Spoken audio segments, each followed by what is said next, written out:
In the 1950s and 60s, inventor Dennis Gabor discovered that when you photograph objects with a split light beam and store the information as wave interference patterns, you get a better image than with ordinary point-to-point intensity photographs. Not only is the captured image clearer, but it is completely three-dimensional. Lynn McTaggart wrote, "In a classic laser hologram, a laser beam is split. One portion is reflected off an object, a china teacup, say. The other is reflected by several mirrors. They are then reunited and captured on a piece of photographic film. The result on the plate, which represents the interference pattern of these waves, resembles nothing more than a set of squiggles or concentric circles. However, when you shine a light beam from the same kind of laser through the film, what you see is a fully realized, incredibly detailed, three-dimensional virtual image of the china teacup floating in space." An example of this is the image of Princess Leia, which gets generated by R2-D2 in the first movie of the Star Wars series. Michael Talbot wrote, "A hologram is produced when a single laser light is split into two separate beams. The first beam is bounced off the object to be photographed. Then the second beam is allowed to collide with the reflected light of the first. When this happens, they create an interference pattern, which is then recorded on a piece of film. As soon as another laser beam is shined through the film, a three-dimensional image of the original object reappears. The three-dimensionality of such images is often eerily convincing. You can actually walk around a holographic projection and view it from different angles as you would a real object. However, if you reach out and try to touch it, your hand will waft right through it, and you will discover there is really nothing there." The three-dimensionality of holographic images is not their only amazing attribute. In holograms, all parts are reflected in the whole, and the whole is reflected in all parts. So if you chop a piece of holographic film into tiny bits, then shine a laser onto any of them, no matter how small, you will still get a complete image. Greg Braden wrote, "Back in the 1980s, a series of bookmarks appeared on the market using holographic technology. Each one was made of a shiny strip of silver paper that looked like glossy aluminum foil at first glance. When the paper was held directly under a bright light and tilted back and forth, however, suddenly the images in the foil looked as though they'd come to life and were hovering in the air just above the paper itself. If you have one of these bookmarks, you can do an experiment to demonstrate for yourself just how a hologram works. Use a sharp pair of scissors to cut your beautiful shiny bookmark into hundreds of pieces of any shape. Then take the smallest of the fragments and cut it again into an even tinier piece. If the bookmark is truly a hologram, you'll be able to look at your tiny speck of a bookmark under a magnifying glass and still see the entire image, only on a smaller scale. The reason why is that it exists everywhere throughout the bookmark." The physical world around us behaves much like a hologram. Just like a piece of holographic film, all quanta exist as interfering wave patterns. In and of themselves, these interference waves have no solidity, no definite properties or location, just like the squiggles or circles on holographic film. The image is distributed throughout the entire film, just as quanta are distributed throughout the entire universe. Then, when a laser beam, the light of consciousness, is directed at those interference waves, seemingly solid particles, three-dimensional images, appear before our eyes. One of the first physicists to consider this cosmic hologram metaphor was David Bohm, who defined the universe as an undivided wholeness in flowing motion, which he termed the hollow movement. Dean Radin wrote, "Einstein's protege, American physicist David Bohm, felt that quantum theory suggested the existence of a deeper reality than the one presented by our senses. He dubbed the implicate order an undivided holistic realm that is beyond concepts like space-time, matter, or energy. In the implicate order, everything is fully enfolded or entangled with everything else. By contrast, the explicate order, world of ordinary observations and common sense emerge, or unfold, out of the implicate order. Bohm used a hologram as a metaphor to illustrate how information about a whole system can be enfolded into an implicit structure, any part of which reflects the whole. Bohm's implicate order is analogous to the two-dimensional piece of holographic film, and the explicate order is analogous to the three-dimensional holographic image. The implicate order is the underlying undivided wholeness of the universe, and the explicate order is the multitude of seemingly separate forms. To illustrate this duality, consider the following passages from my book Asbestos Head. If you blur your vision enough, forms disappear and you are left with nothing but a mass of color in motion. There is no word that describes the blur, but perhaps you make one up. Then you make a habit of making up words for blurs and start recognizing similarities. You label tree blurs, rock blurs, other animal blurs, and maybe even atom blurs. This allows you to compare and categorize, make judgments and express artistic concerns about the blurs, but the fact remains that the boundaries between blurs are perceptual, not actual. We know no two trees, rocks, animals, or atoms are exactly alike, but if no two things are exactly alike, we have no way to measure what constitutes one thing or its other. If no two things are exactly alike, then there must be only one true form that is everything, i.e., the universal hologram. We know that subatomic particles are constantly in motion, but on a smaller scale than we can perceive. We know the universe is perpetually changing and in motion, but we perceive most things as unchanging and still. Then we use language to label this fallacious stillness. We recognize similarities in the stillness and create categories and definitions. We forget all about our faulty premise and attribute a priori importance to these forms we perceive, though in fact knowing no two things are truly separate and everything is constantly moving, aka the hollow movement.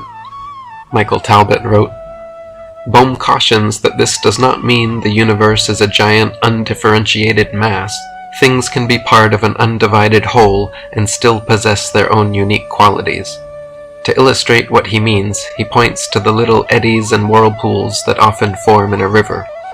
At a glance, such eddies appear to be separate things and possess many individual characteristics such as size, rate, and direction of rotation, etc.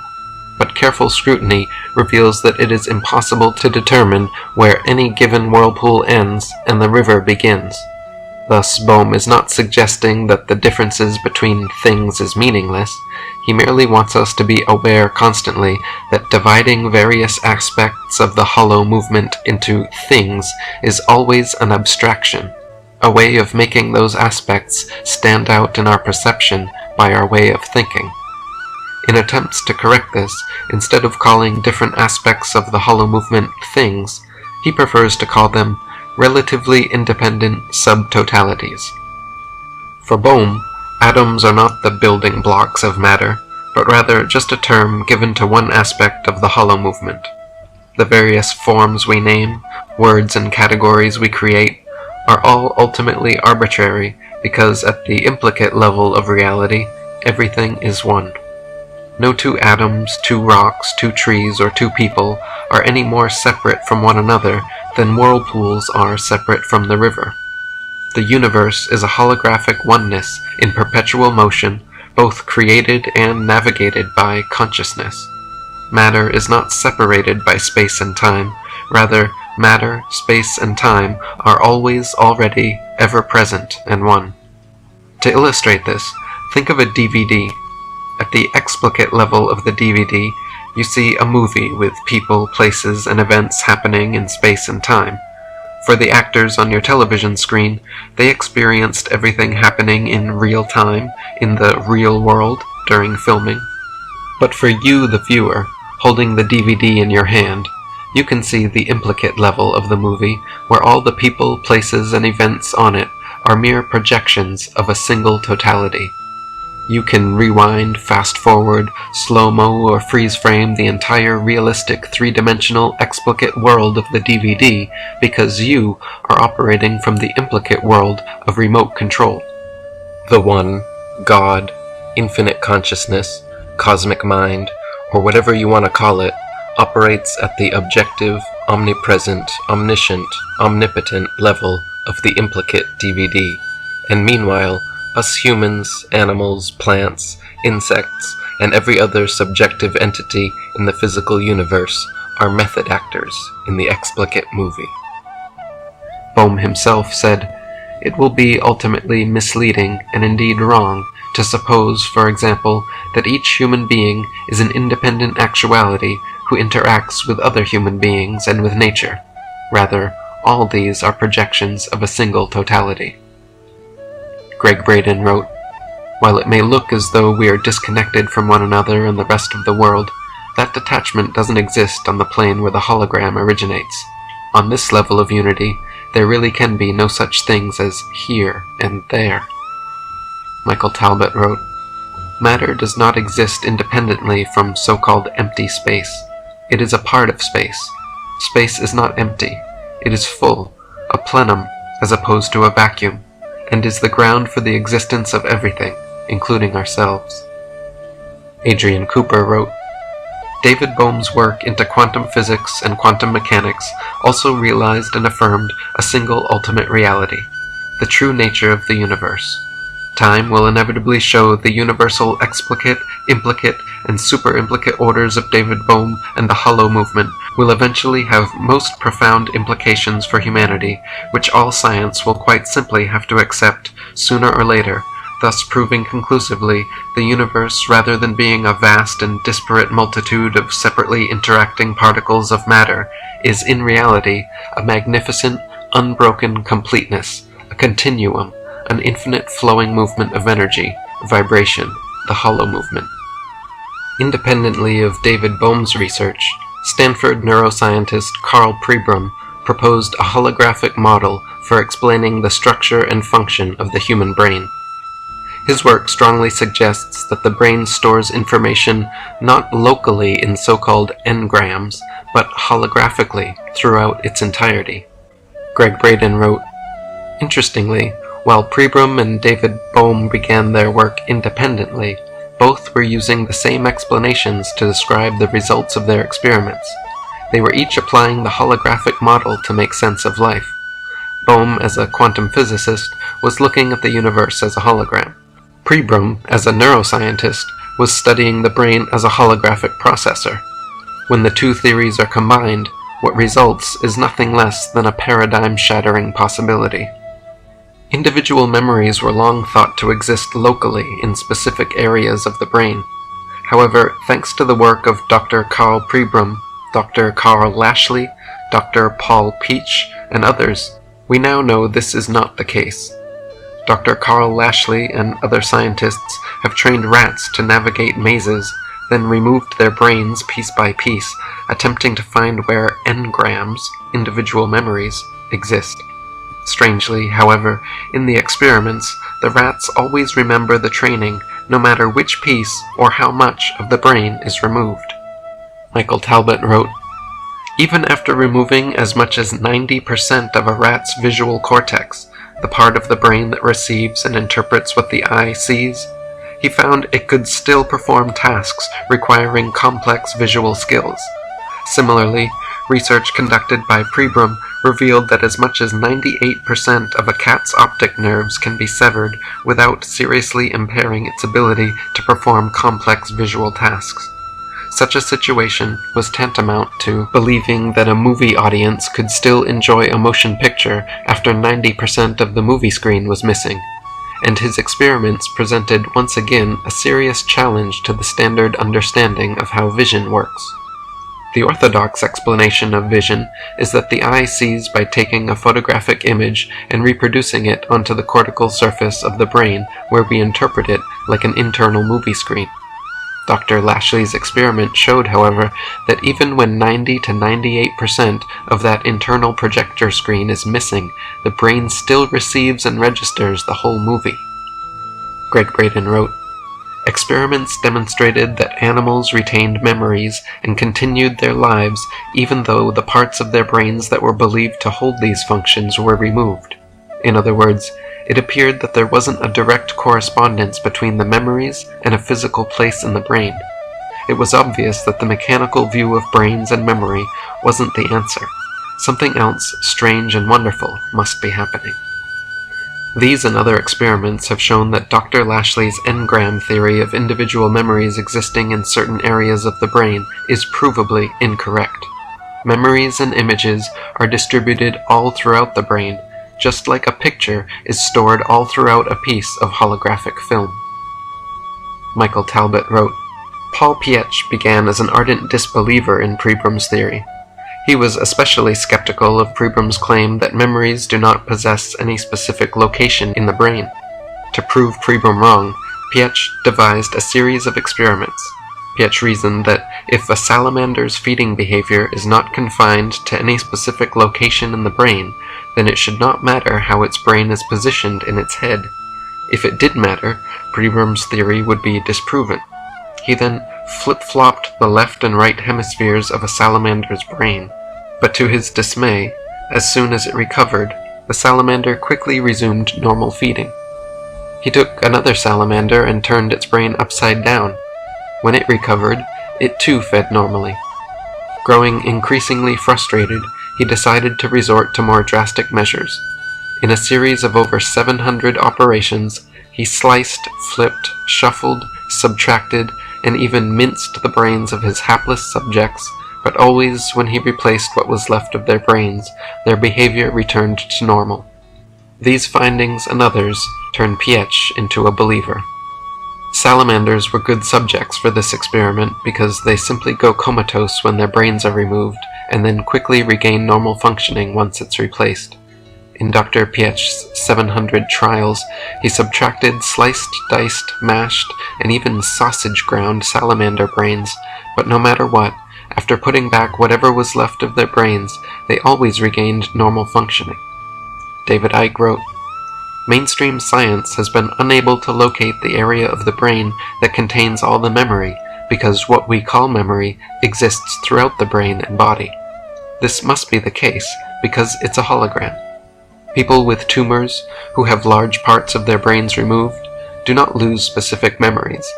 They might not remember, in general, quite as well, because they have moved to a smaller level of the holographic memory where there is less clarity than in the whole. But they don't lose one memory completely and retain another in crystal clarity, as they would if memory was located in one area. The body hologram stores information from all the senses, and so when we smell something, it can trigger a memory just as powerfully as sight or hearing. Even this is another level of the illusion, because if the brain is a hologram, it must also be illusory. It is, like everything in this reality, the physical expression of a frequency field or resonance.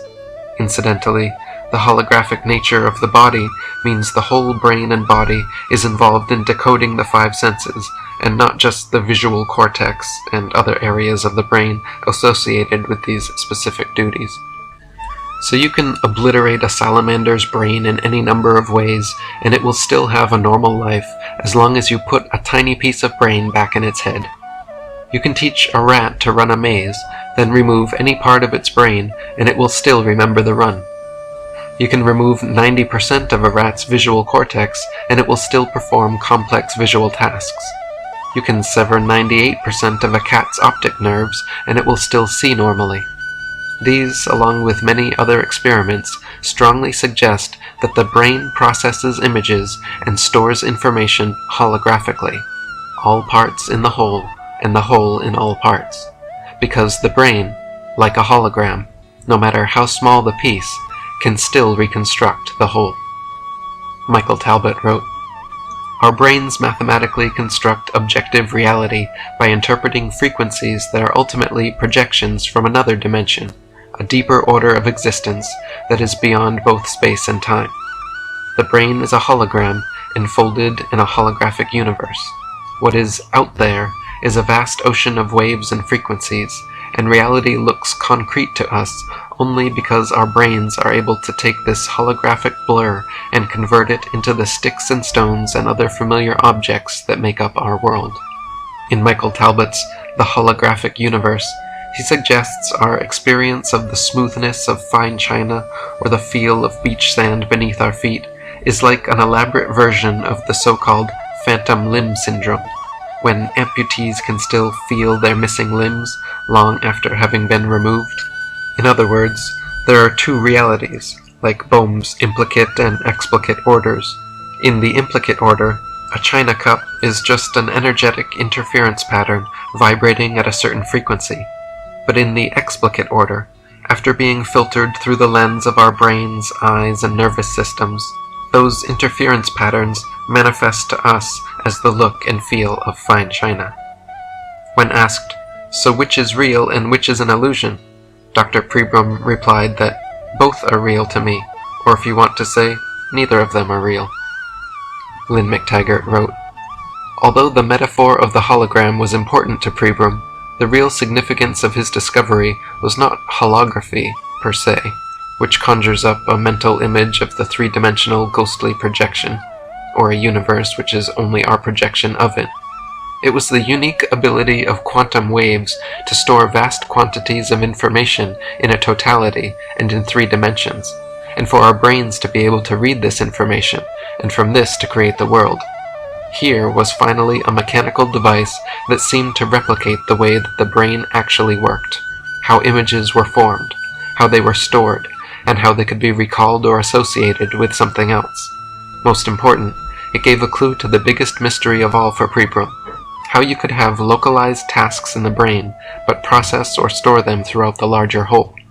In a sense, holography is just convenient shorthand for wave interference, the language of the field.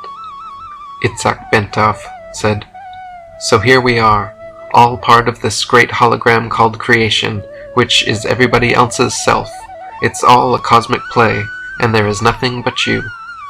In the 18th century, a Frenchman named Jean Fourier discovered a mathematical method of converting patterns into simple waveforms called the Fourier transform, a process which later led to the discoveries of both television and holography.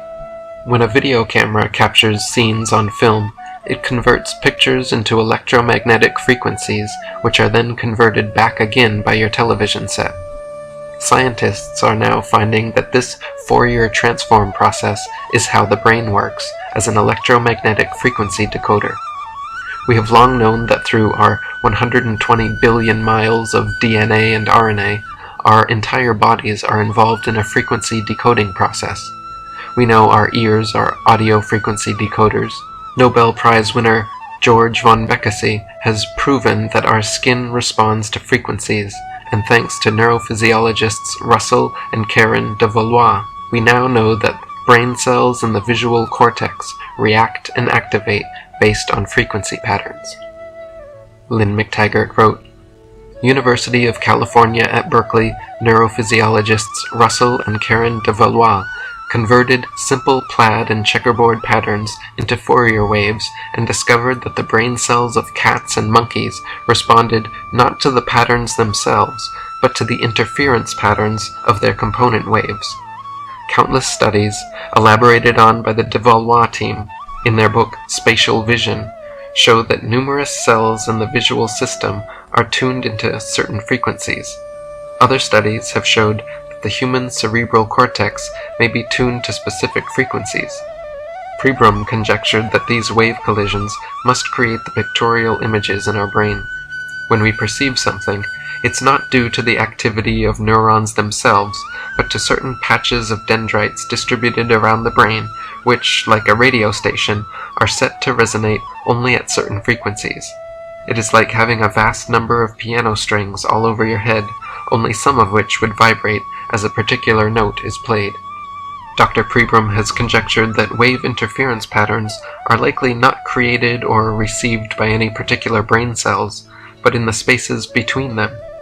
Dendrites, the tiny nerve endings of neurons, where synapses are fired, communicate with other neurons by sending and receiving electrical and chemical wave impulses.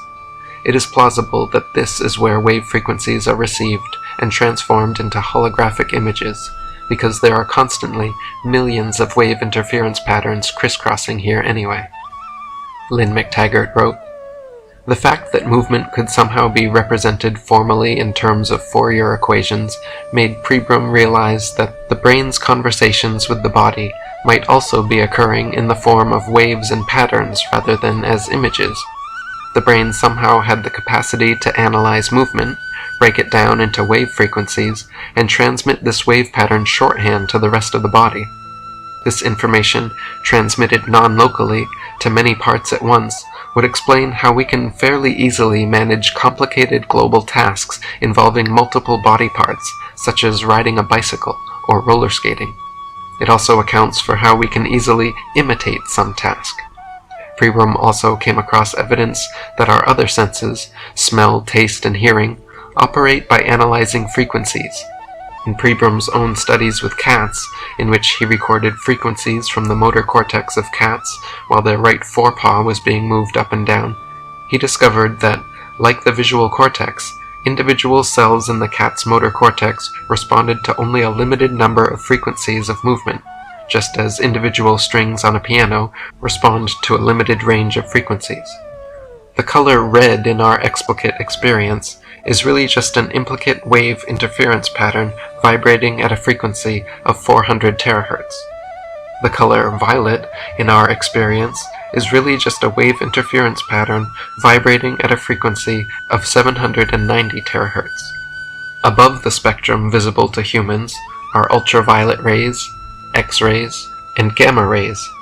Below the spectrum visible to us are infrared, microwaves, and radio waves. Our brains decode this small sliver of electromagnetic frequencies and create the perceptions and sensations we experience in our consciousness. Using the piano analogy, think of the color red as a low note and the color violet as a high note. A rainbow is a major chord, and a lakeside sunset is a concerto. Lynn McTaggart wrote, "Our brain is not a storage medium, but a receiving mechanism in every sense, and memory is simply a distant cousin of ordinary perception. The brain retrieves old information the same way it processes new information, through holographic transformation of wave interference patterns. Lashley's rats with the fried brains were able to conjure up their run in its entirety because the memory of it was never burned away in the first place. Whatever reception mechanism was left in the brain, and as Pribram had demonstrated, it was distributed all over the brain, was tuning back into the memory through the field. Some scientists went as far to suggest that all of our higher cognitive processes result from an interaction with the zero-point field. This kind of constant interaction might account for intuition or creativity, and how ideas come to us in bursts of insight, sometimes in fragments, but often as a miraculous whole. An intuitive leap might simply be a sudden coalescence of coherence in the field. If you take a piece of regular film and cut it up, your image is destroyed forever. However, when you cut up a piece of holographic film, the image is never destroyed. A smaller scale version of the image always exists. If memories were stored locally like regular film, and you cut out that part of the brain, the memory would be lost. But in reality, like holographic film, when you cut out parts of the brain, a smaller scale version of the memory always exists. So just as a piece of holographic film stores complete images as interference patterns throughout its entirety, the human brain stores complete memories as interference patterns throughout its entirety. And just like a laser light focused on a piece of holographic film creates a seemingly physical three-dimensional image, the light of our consciousness focusing on quanta creates a seemingly physical three-dimensional world."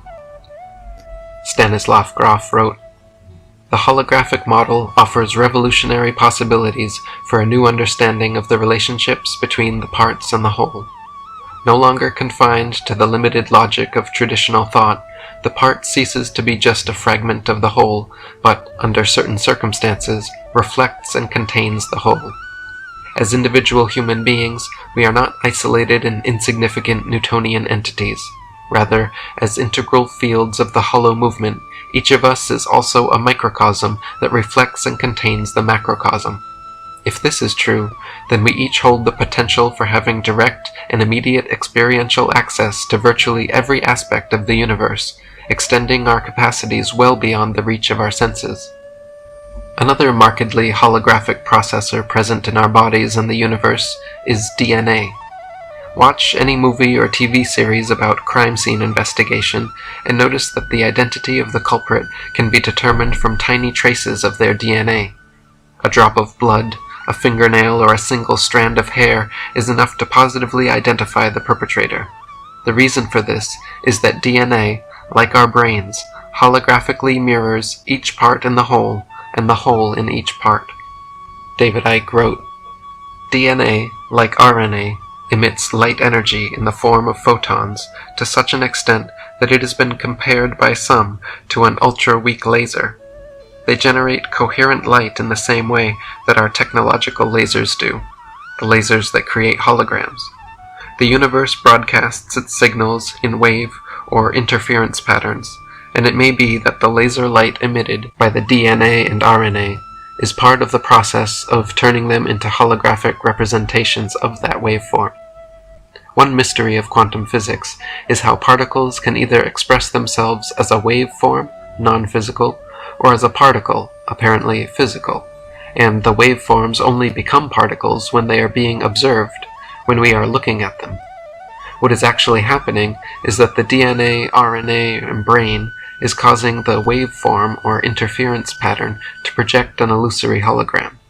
The act of observation, focus, projects the hologram from the waveform, and when this happens, the quantum physicists see the waveform becoming a particle.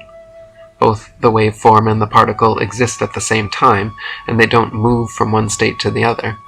When a laser is shown onto a photographic interference pattern to manifest a hologram, one does not replace the other. Both waveform and hologram coexist. It is just that the observer sees the hologram as the prime reality.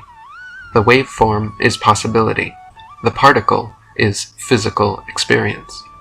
Ever-increasing evidence overwhelmingly suggests that our brains, bodies, DNA, and the entire universe are non-local, holographic transducers incessantly interacting with a deeper quantum reality. This hollow movement is an undivided wholeness in flowing motion, where all perceived separation is ultimately illusory, like whirlpools in a river. Even the seeming separation of forms and consciousness into relatively independent subtotalities only exists at the explicate level. As David Bohm put it simply, deep down, the consciousness of mankind is one. David Icke wrote, "Scientists can't understand why subatomic particles can communicate instantly with each other over staggering distances, because they are thinking in terms of space. But there is no space involved. It is like the droplet of water in the ocean. There are no particles, plural, except in the way we perceive them in the illusion. All particles are the same one. They don't have to communicate between each other, because there is no each other, and they don't move from one place to another, because there is no space, and so can be no places. Appropriately, the word utopia means no place, beyond the illusion of time and space. The super-hologram appears to occupy space, and we talk of the vastness of space, but it's a hologram, and so that cannot be. If there is no space, how come we seem to travel through it? Once again, because that is the illusion our DNA and RNA decodes for us, and we travel through space only as electrical signals interpreted by the brain." Jake Horsley wrote, "Every particle in the universe is a carrier of knowledge. In other words, in some form or another, every particle can be said to be conscious.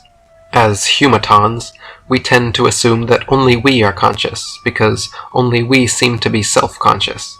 Not only that, we have attributed our consciousness to a single organ only, the brain, and it is possible we only use 10% of that organ with which to deduce all of this. It would seem to be equally possible, however, and a lot more logical, to assume that the brain is merely a receiver of information, a tuning dial that picks up data and translates it into sense impressions and rational thought, images, and so forth, and that knowledge as such, memory, is stored in every single atom of our bodies. For organic beings, the filing system provided for every living molecule is DNA. As such, if we were to tune in with the remaining 90% of our brains, we would be capable of receiving vastly greater amounts of data than we are presently accustomed to. Just as knowledge, memory, and experience is passed through generations of a given species, presumably via DNA, in order for the species to evolve as a whole, so information would appear to be shared freely amongst all the billions upon billions of particles that make up the physical universe. This is cooperation on a grand scale. Every particle is conscious. Every particle is potentially conscious of what every other particle is conscious of. And all particles are connected together into a single tapestry of consciousness, information, and energy, which is, it therefore follows, conscious of what every particle is conscious of, and conscious of itself as a unified whole, a living, conscious organism. Ergo, the universe is a superconscious being within which all beings exist and have life and consciousness. It is God, and every one of its parts and components, as in a hologram, in which each fragment contains the whole, is also God, the totality, in and of itself.